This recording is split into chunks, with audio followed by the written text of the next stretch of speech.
If you're watching this, then that means you're a weeb. We're now halfway into the season and whatever. Let's get this discussion up and running. I just hate these intros, you know? So we got some characterization for the team that Seiin will be facing soon. And even with an entire episode dedicated to them, I didn't feel invested in their story. I mean, really, I only have room for one volleyball team, and even they weren't fully fleshed out halfway into the season. What is notable in this episode is how famous Hajima is, that even Fukuho, the supposed best team in the prefecture, is scrambling to get their confidence back for the spring tournament, which says a lot regarding Hajima's skill with respect to the country's best. So, a pretty boy's form? I mean, it sounds like the promised Neverland, but instead of kids, we got an oddly specific type of livestock as the product. As usual, Bit is an idiot, and everyone except him knows this. But hey, at least he's the Admiral of Tactics now. As for Rensin, I really hope she comes around and sides with Shubi instead, given she only has 3 days left before probably dying because of the whole Shubi escaping situation. One last thing, the residual conviction system, while not the G fuel I was hoping for Grand Edger, it's a good last resort, and I'm still hoping for the day that they can drive Grand Edger without subjecting Elsha into a Braihai. This episode literally reminded me of that time in Origairu when Hachiman helped Iroha win the student council election, and if there's anything we can learn from there, I'm kinda expecting Tomozaki to win it all for Mimimi as well. While the tactics presented so far aren't as scummy as Hachiman's, Tomozaki still inherits his father's craftiness towards any challenge or situation. With set pieces being developed left and right by Tomozaki and Mimimi, it wouldn't surprise me if by next episode they go on to beat Hinami using tactics Hinami herself wouldn't approve of, not that her opinion matters here, at least to me. Madness! Madness is in the air, and I'm absolutely loving the non-stop delirium we're getting this episode. Iris' fall from last episode resulted in what I predicted it would happen. She's screwed, and for an entire month as well.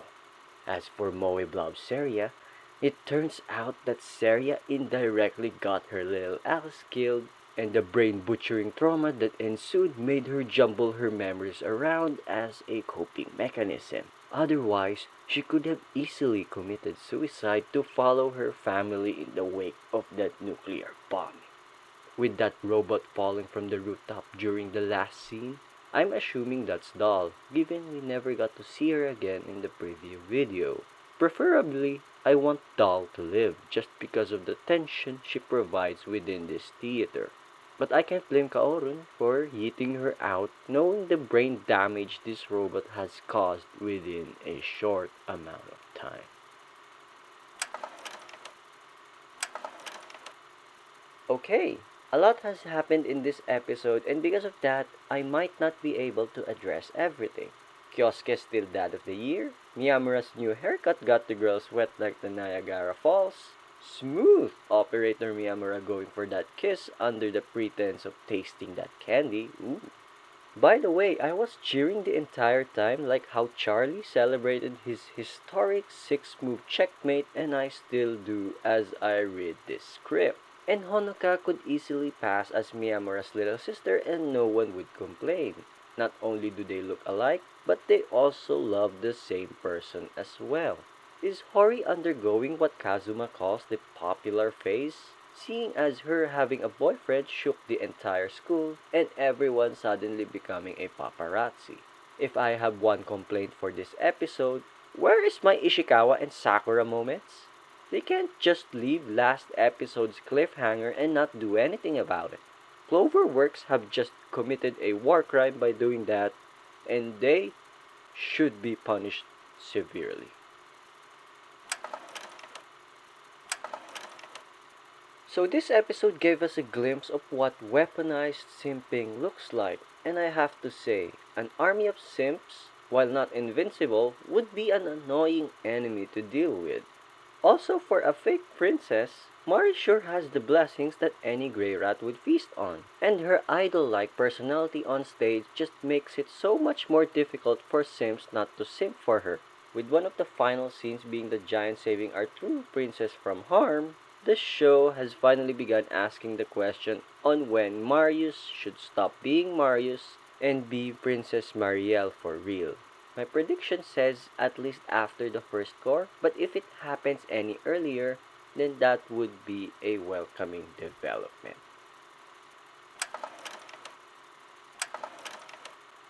Lamentations chapter 2 verse 1 reads, "Why did you animate the dance in CG?" What's the point of flexing those animation skills with Liznar and Ray's solo practice in the streets if our main cast isn't benefiting from it? I just accepted the fact that the show won't be any different to Love Live School Idol Project and Love Live Sunshine, where everyone outside the main cast gets a beautiful 2D dance.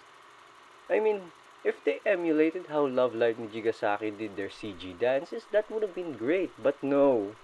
We're stuck with the early gen versions of idol performances. I mean, outside the dances, the episode is really great, but I need time to be depressed about this so I can move on ASAP.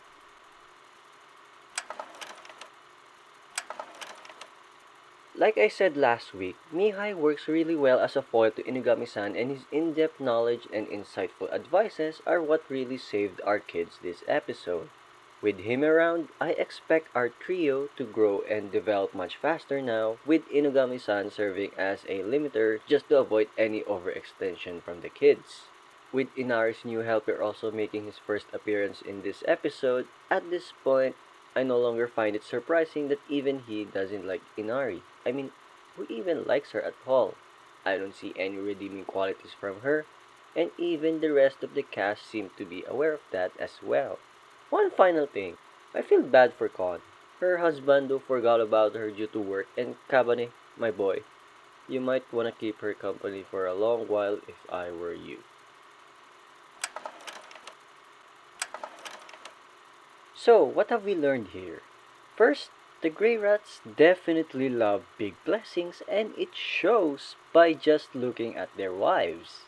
Second, Soros definitely came from a Gainax anime, which explains everything about Ares. Third, Rudy could have obtained what could have been the second holy relic. Well, at least he got to inspect her size, so it's still a win in the end of the day. Fourth, if the training arcs are to be believed at face value, then Rudy obviously isn't planning to be a swordsman as an adult, which should have been obvious already in the past episodes. And not that it's a bad thing, I mean, magic is just way cooler at this point, and even Ares can testify that statement. Lastly, because of what happened in that final scene, we can only depressively speculate what could have happened if Rudy got to use that aphrodisiac. Hopefully he could get a new one. I mean, he deserves it, as scummy as he is. So, with the entire episode taking a more relaxed approach, it's definitely much appreciated considering what happened last week, and that's all I have to say for this week's episode of Mushoku Tensei. This episode felt really weird. On one hand, there was tension surrounding the entire episode, and on the other hand, the outcome felt kinda lackluster. The meat train, for a cool name, didn't feel too intimidating based on what we were given, and I think the portrayal of such an entity could have been done better. Then you have the US military, who are unsurprisingly insane at this point, that even when they got shoved under the bus by the end of the episode, I couldn't care any less of their fate, and if I was supposed to be invested in them, then I'm blaming the writing for not giving me enough justification for me to care at all. Really weird episode. I mean, it's not bad, but it could have been done so much better.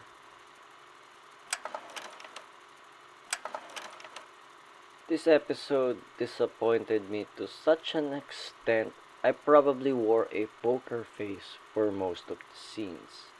If there was one scene that I was hoping it would pay huge dividends, it's the scene where Kayarga gets his revenge on Renard. And quite frankly, that scene was a huge letdown. Why, you might ask? The answer is simple. They didn't portray the whole thing and only gave us the start of the revenge session. I even checked the respective manga chapter, and while that also didn't go the extra mile, if the studio actually animated by adding more to the whole thing, then the satisfaction from seeing Renard go broke would have definitely called for a celebration. But alas, we didn't get it, and like Kayarga-sama, I was left feeling empty for the rest of the episode.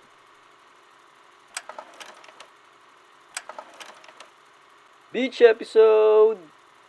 Oh wait, I almost forgot that this is an all-male cast. In any case, last week's Killjoy has been confirmed, and because we didn't get much from her, I'll be withholding my judgment until further exposition.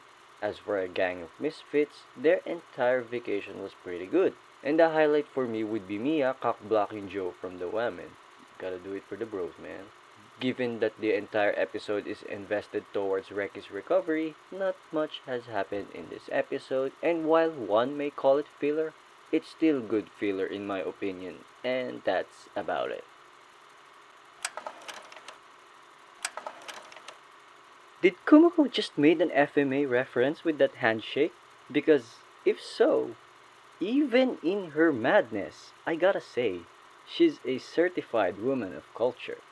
Knowing her status now, Kumiko's now well on her way to the upper echelons of the Monster Society, and we who have followed her until now couldn't be any happier. The Demon Lord, by the way, has made her first appearance. So yeah, this is why, as unentertaining as the Ningen arcs are, I still find it difficult to just skip it altogether. Not that the reveal means a lot, but she does seem to demonstrate this episode a portion of the extent of her powers, like how the other spider got wrecked mentally, and let's see what she'll bring to the story down the line.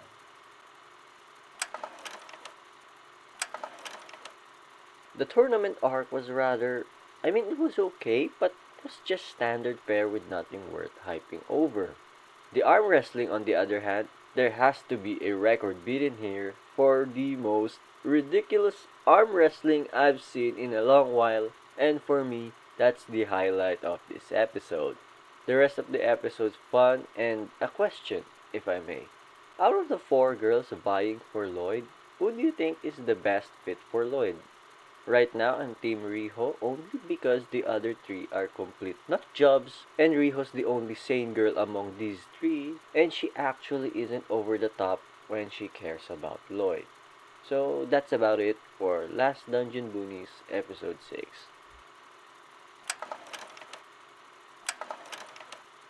There are two things of note that I just wanna say for this episode.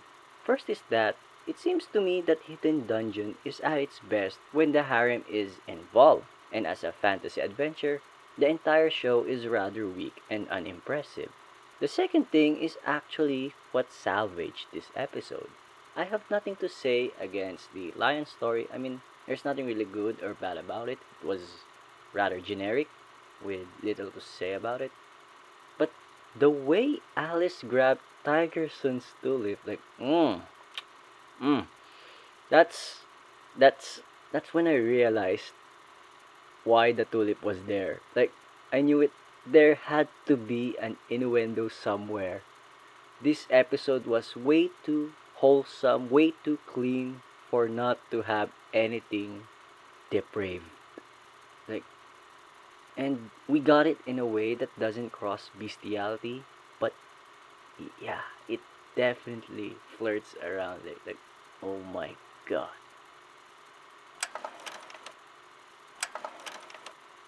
Oh my god. They said it. They actually said the thing. Show's over, folks. Pack your bags and leave. Show's over. On a serious note, Nehru might have possibly opened Pandora's box and all sorts of evils are now in the open. I never got the impression that I could have possibly liked Sawaki Sensei, even with all the hints of the girls fawning over the dude. It was always either Sawaki Sensei being a groomer or he's actually a decent person with I being the culprit to Koito's death. But I liking Sawaki Sensei? Oh boy. This third option is spicing things up in a way I never thought possible. If Gekidol episode 6 taught me anything, if you have a trauma, you jumble your memories to cope. And quite possibly, I might have done so as well regarding Koito and Sawaki Sensei. At this point, I'm done doing any kind of theory crafting for this series, and I will just enjoy the ride from now on. And that final scene with I wanting to return to school. Boys, prepare the spices. We're about to taste a wide range of flavors next week simply because of Neiru. So that's it for the halfway mark of our weekly anime. I hope you guys have enjoyed the video and leave a comment down below if you have something to share or if you have any questions. I hope you guys have a good time wherever you are, stay safe, and see you guys next time.